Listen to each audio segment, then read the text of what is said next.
Welcome back, Cyber Explorers. It's Alfie, and in this video we'll explore together with this step-by-step guide, how to install VirtualBox Guest Additions in Linux VM. So without further ado, let's get right into it.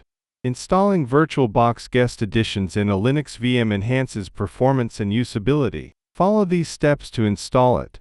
Start your VM, open VirtualBox and launch your Linux virtual machine. Copy the Guest Additions files to the VBox folder. Open a terminal. If the VBox folder doesn't exist in Documents, create it.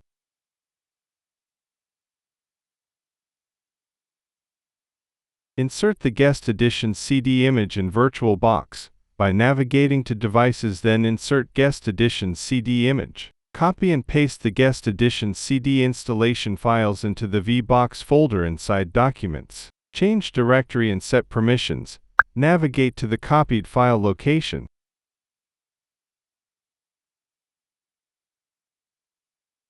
Make the installation file executable.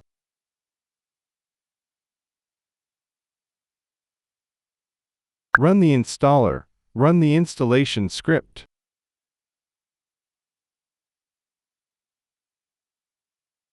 Reboot the VM.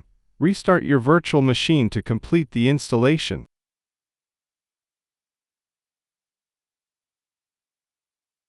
After rebooting, your Linux VM should have improved integration with VirtualBox, including enhanced graphics, shared clipboard functionality, and folder sharing. And that's it for today. If you found this video helpful, please give it a thumbs up, consider subscribing, and don't forget to activate the notification bell so you won't miss out on any new uploads. Thank you for watching. Until next time, see you later.